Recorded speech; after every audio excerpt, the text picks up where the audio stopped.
Hello friends, कैसे हैं आप। आशा करता हूं कि आप सकुशल होंगे। मैं मुकेश अपना यूट्यूब चैनल एक्सेलेंस क्लास में आपका स्वागत करता हूं। दोस्तों, आज मैं पुनः अपना नया सेशन लेकर आपके सामने उपस्थित हुआ हूं और मैं नए सेशन पर जाने से पूर्व चाहूँगा कि पिछला सेशन जो इस्लाम धर्म के उदय से संबंधित था उस पर जो मैंने परिचर्चा की थी, उस विशेष वस्तु से संबंधित जो महत्वपूर्ण प्रश्न कॉम्पिटिटिव एग्जाम्स में पूछे जाते हैं उस पर थोड़ा सा हम लोग फोकस कर लें। तो चलिए दोस्तों, शुरू करते हैं। इस्लाम धर्म का उदय कहाँ हुआ था। दोस्तों, हम बता चुके हैं कि इस्लाम धर्म का उदय अरब में हुआ था।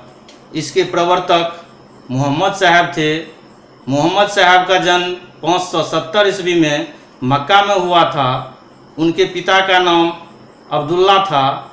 मोहम्मद साहब को 610 ईस्वी में मक्का की पहाड़ी में हीरा नामक गुफा में ज्ञान की प्राप्ति हुई थी। मोहम्मद साहब 622 ईस्वी में मक्का से मदीना गए थे, जिसे कि मुस्लिम जगत में हिजरी संवत या मुस्लिम संवत के नाम से जाना जाता है।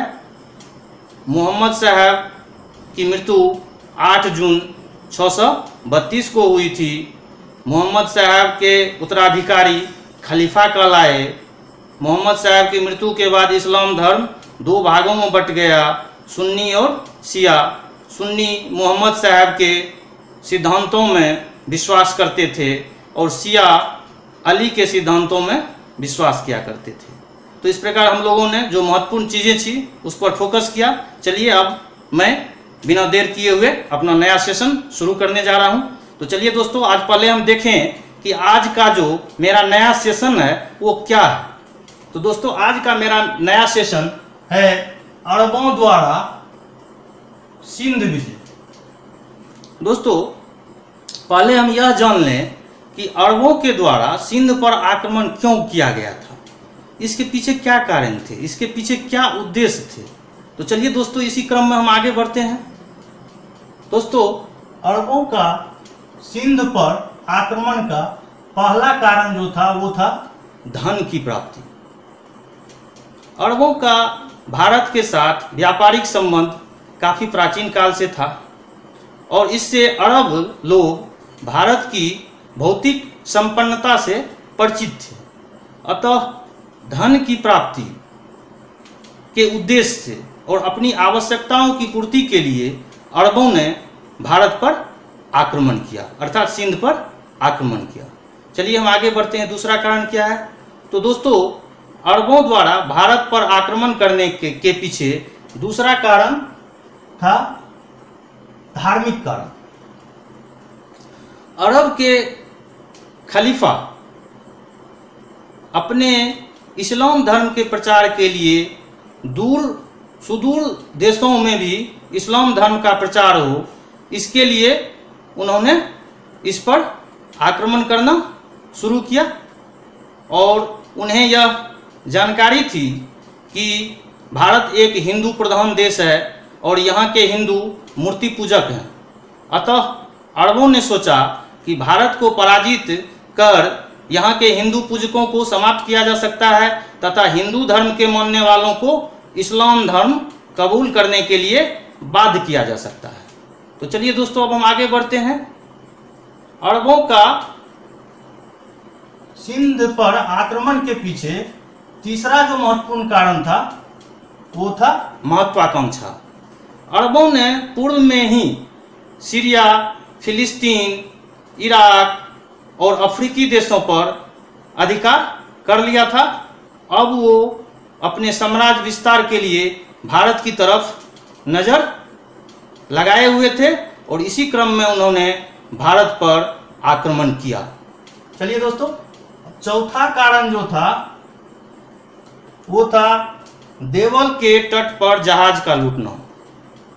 दोस्तों, अरब के जहाज को सिंध के देवल तट पर लुटेरों के द्वारा लूट लिया गया था, जिस कारण से बसरा के तत्कालीन गवर्नर अल हज्जाज के द्वारा सिंध के तत्कालीन राजा दाहिर से इसकी क्षतिपूर्ति एवं लुटेरों को दंडित करने के लिए कहा गया था। दाहिर के द्वारा कहा गया कि इन लुटेरों का संबंध उनके प्रदेश की सीमा से नहीं है, जिससे अल हज्जाज काफ़ी असंतुष्ट हो गए और उन्होंने सिंध पर आक्रमण करने की योजना बनाई। तो चलिए दोस्तों आगे हम देखते हैं क्या होता है।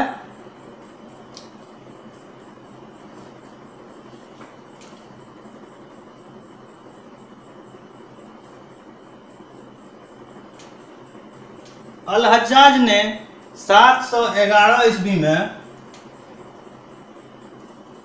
उबैदुल्लाह के नेतृत्व में सिंध पर आक्रमण किया और इस युद्ध में उबैदुल्लाह मारा गया। फिर 712 ईस्वी में अल हज्जाज ने बुदैल के नेतृत्व में सिंध पर आक्रमण किया और यह भी अरबों के द्वारा असफल प्रयास रहा। इन दोनों पराजय से अल हज्जाज काफ़ी खींच गए और फिर उन्होंने मोहम्मद बिन कासिम, जो कि अल हज्जाज का भतीजा और दामाद भी था, इसके नेतृत्व में सिंध पर आक्रमण करने के लिए सेना को भेजा। मोहम्मद बिन कासिम अदम्य साहस का व्यक्ति था और उनकी आयु उस समय केवल 17 वर्ष की थी। मोहम्मद बिन कासिम इस क्रम में मकरान तट पर पहुंचता है और मकरान के तत्कालीन गवर्नर के द्वारा भी उन्हें सहायता दी जाती है। उस समय सिंध के देवल तट पर राजा दाहिर का भतीजे शासन कर रहा होता है। राजा दाहिर के भतीजे ने मोहम्मद बिन कासिम से डटकर सामना किया, परंतु वो असफल हुआ और यह लड़ाई 3 दिनों तक चलती रही। इसमें भीषण भयानक रक्तपात हुआ और ऐसा इतिहासकारों के द्वारा कहा जाता है कि 17 वर्ष की आयु के सभी युवाओं को मौत के घाट उतार दिया गया और जो बच गए उन्हें इस्लाम धर्म कबूल करने के लिए मजबूर किया गया या फिर उसे दास बना दिया गया। तो चलिए दोस्तों अब आगे बढ़ते हैं। देवल के बाद मोहम्मद बिन कासिम निरून की तरफ बढ़ा। निरून में उस समय बौद्ध भिक्षुओं और श्रमणों का अधिकार था। चूंकि ये लोग शांति प्रिय थे तो इन्होंने युद्ध करने से पूर्व ही मोहम्मद बिन कासिम की अधीनता स्वीकार कर ली। तो चलिए दोस्तों आगे बढ़ते हैं। निरून के बाद मोहम्मद बिन कासिम सेहवान पहुंचता है और सेहवान में दाहिर के चचेरा भाई बजारा उस समय शासन कर रहा था। बजेड़ा कुछ समय तक मोहम्मद बिन कासिम का मुकाबला करता है, परंतु अंत में वह पराजित हो जाता है।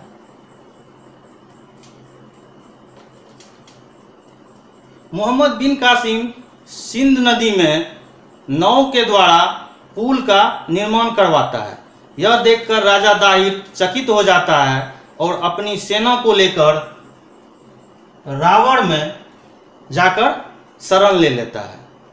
मोहम्मद बिन कासिम फिर रावण पहुंचता है और रावण में दाहिर के साथ उनकी डटकर लड़ाई होती है और इस युद्ध में दाहिर का हाथी जो है वह काफ़ी थक जाता है और उसे लेकर दाहिर को लेकर सिंधु नदी की तरफ भागता है।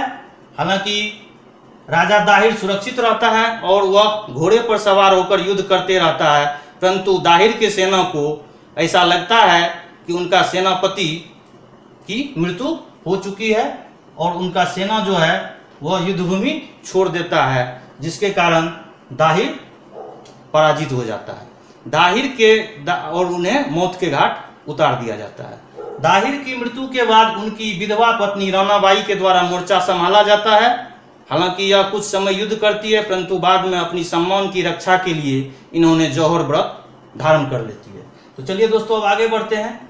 रावण के बाद मोहम्मद बिन कासिम ब्राह्मणवाद पहुंचता है। ब्राह्मणवाद में राजा दाहिर के पुत्र जयसिंह शासन करते रहता है और कुछ समय तक राजा जयसिंह उनके खिलाफ युद्ध करता है, परंतु आगे पराजय की स्थिति को देखकर वह युद्ध भूमि छोड़कर भाग जाता है। और यहाँ पर दाहिर की विधवा पत्नी, जो दूसरी विधवा पत्नी रानी लाडी थी, उनको और दाहिर के दो पुत्री सूरज देवी और परमल देवी को मोहम्मद बिन कासिम बंदी बना लेता है। तो चलिए दोस्तों अब आगे बढ़ते हैं। ब्राह्मणाबाद के बाद मोहम्मद बिन कासिम आगे बढ़ते हुए अरोड़ पहुंचता है और अरोड़ में दाहिर का दूसरा बेटा शासन कर रहा होता है। दोस्तों अरोड़ सिंध की राजधानी भी रहता है और यह दूसरा लड़का भी कुछ समय तक युद्ध करता है मोहम्मद बिन कासिम के खिलाफ, परंतु अंत में उनकी भी पराजय हो जाती है और इस प्रकार जो है सिंध विजय जो है वो मोहम्मद कासिम के द्वारा प्राप्त कर लिया जाता है। उसके बाद फिर मोहम्मद बिन कासिम मुल्तान पहुंचता है, जो कि सिंध का ऊपरी हिस्सा रहता है और यहाँ 713 ईस्वी में मोहम्मद बिन कासिम मुल्तान पर विजय प्राप्त करता है। और इतिहासकारों के द्वारा ऐसा कहा गया है कि मोहम्मद बिन कासिम मुल्तान विजय के पश्चात बहुत अधिक सोना और जेवरात इत्यादि लूटकर ले जाते हैं और उन्हें जो है अरबों को स्वर्ण नगरी कहा जाने लगता है। तो चलिए दोस्तों अब हम आगे बढ़ते हैं। मुल्तान पर विजय प्राप्त करने के पश्चात मोहम्मद बिन कासिम अब संपूर्ण भारत पर विजय प्राप्त करना चाहता है और इस क्रम में वह कन्नौज में अबू हकीम के नेतृत्व में आक्रमण करने के लिए भेजता है, परंतु यह विजय अभियान पूर्ण होने से पूर्व ही कासिम की मृत्यु हो जाती है। चलिए दोस्तों अब हम यह जानें कि कासिम की मृत्यु के पीछे क्या कारण है। तो दोस्तों कासिम की मृत्यु के संबंध में इतिहासकारों में मतभेद है। इतिहासकारों का एक वर्ग मानता है कि कासिम की मृत्यु का कारण राजा दाहिर के पुत्री सूरज देवी था और दूसरे वर्गों का मानना है कि कासिम की मृत्यु का कारण खलीफा के दरबार में दो विरोधी गुटों का होना था।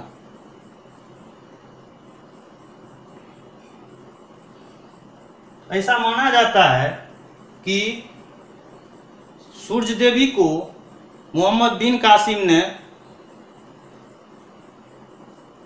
खलीफा के सामने भेंट के रूप में प्रस्तुत किया था और सूरज देवी ने अपने पिता की मृत्यु का बदला लेने के लिए, अपने पिता की हत्या का बदला लेने के लिए उसके खिलाफ खलीफा को भड़काना शुरू कर दी और खलीफा के द्वारा उनका वध कर दिया गया। दूसरे विरोधी दल का मानना है कि खलीफा के दरबार में दो विरोधी गुट थे। एक गुट गवर्नर अल हज्जाज के विरोधी थे और मोहम्मद बिन कासिम गवर्नर अल हज्जाज के दामाद और भतीजे थे, जिसके कारण खलीफाओं को विरोधी गुटों ने भड़काया और कासिम की हत्या करवा दी। तो चलिए दोस्तों अब हम आगे बढ़ते हैं, कुछ महत्वपूर्ण चीज के बारे में जानकारी प्राप्त करते हैं। सबसे पहले हम यह जानें कि यह जो अरबों का सिंध विजय हुआ था, इसकी जानकारी का मुख्य स्रोत क्या है। तो दोस्तों इसकी जानकारी का मुख्य स्रोत जो है वो चाचनामा नामक ग्रंथ है, जो कि मूल में अरबी भाषा में लिखी गई थी, बाद में इसका अनुवाद फारसी में किया गया था। दूसरा महत्वपूर्ण बिंदु है कि जिस समय अरब का सिंध पर आक्रमण हुआ था, या यूं कहें कि अरब का भारत पर आक्रमण हुआ था, उस समय सिंध का राजा दाहिर था, जो कि चाच का पुत्र था और यह एक ब्राह्मण राजा था। अरबों के भारत आक्रमण या सिंध विजय से बहुत कुछ ऐसी चीज़ें हैं जो भारत से उन्हें सीखने को मिली। इनमें प्रमुख हैं दशमलव पद्धति, संख्या पद्धति, ज्योतिष, गणित और चिकित्सा। इन सारे चीज़ों की जानकारी अरबों को भारत से प्राप्त हुई और बाद में इसका विस्तार जो है यूरोप में भी किया गया, इसका प्रचार। चलिए दोस्तों, अब हम आगे बढ़ते हैं। प्रमुख पुस्तक ब्रह्म सिद्धांत और खंड खंडवा, जो कि ब्रह्मगुप्त के द्वारा लिखी गई थी, इसका अनुवाद अरबी लोगों ने अरबी भाषा में करवाया था। सौर सिद्धांत, जो कि आर्यभट्ट का प्रमुख पुस्तक था, उसका भी अनुवाद अरबी भाषा में कराया गया। सबसे महत्वपूर्ण चीज जो कि कॉम्पिटिटिव एग्जाम्स में बार बार पूछी जाती है वो यह है कि जजिया कर सबसे पहले वो अरब के द्वारा ही लगाया गया था सिंध विजय के उपरांत। हालांकि बाद में 1564 ईस्वी में अकबर ने जजिया कर को समाप्त कर दिया था, फिर औरंगजेब के द्वारा इसे लगाया गया था। और ये जजिया कर जो था ये गैर मुसलमानों से लिया जाने वाला कर था। उस समय 12 दिरहम, 24 दिरहम और 48 दिरहम इस तरह से जजिया कर निर्धारित किया गया था। यह लोगों की क्षमता के अनुसार निर्धारित किया गया। इससे एक महत्वपूर्ण जानकारी यह भी मिली कि दिरहम नामक मुद्रा का प्रचलन अरब का सिंध विजय के उपरांत ही हुआ था। चलिए, एक महत्वपूर्ण प्रश्न जो कि कॉम्पिटिटिव एग्जाम्स में बार बार पूछे जाते हैं कि पहला मुस्लिम आक्रमण वह अरबों के द्वारा ही भारत पर किया गया था। हिंद और हिंदू शब्द का प्रयोग सबसे पहले अरबों के द्वारा ही किया गया था। अरब सिंधु नदी को हिंदू नदी और सिंध प्रदेश को हिंद प्रदेश कहा करते थे। दिशा सूचक यंत्र, कागज छपाई कला, बारूद, लोहे की रकाब, पहिए वाली गाड़ी, ये अरबों की देन है। ये सारी चीज अरब के द्वारा ही भारत में आए। पंचतंत्र, जो कि विष्णु शर्मा द्वारा रचित एक महत्वपूर्ण ग्रंथ है और संस्कृत भाषा में थी, इसका फारसी में अनुवाद अरबों के द्वारा ही किया गया था। चलिए दोस्तों, आगे बढ़ते हैं। खजूर का उत्पादन और ऊंट पालन, ये अरब के द्वारा ही भारत में आया। इसके बारे में तो हम लोग पूर्व में ही जान चुके, चर्चा कर चुके हैं कि दिरहम नामक मुद्रा वो अरबों के द्वारा ही भारत में लाया गया था। इसके साथ साथ कला के क्षेत्र में भी अरब लोग काफी प्रभावित हुए। गोपुरम, जो कि मंदिरों का प्रवेश द्वार होता था, इसका नकल करते हुए अरबों ने मस्जिदों का प्रवेश द्वार बनाना शुरू किया। विजय स्तंभ, भारत का जो विजय स्तंभ होता था, इसका नकल करके मस्जिदों की मीनारें बनाई जाने लगी। मंदिर के मंडप का बुर्ज जो होता था वो मस्जिद और मकबरे के बुर्ज बनाए जाने लगे। तो चलिए दोस्तों, मैं आशा करता हूं कि इस सेशन में बहुत कुछ नई चीजें हम लोगों को सीखने को मिली है और मेरा यह सेशन आपको पसंद भी आया होगा। आप अपना लाइक और कमेंट हमें देते रहें, तभी मुझे ऐसा लगेगा कि मैं जो कुछ आपके पास पहुंचाना चाह रहा हूं वो आप उन्हें पसंद कर रहे हैं, आपको वो चीज़ पसंद आ रहा है।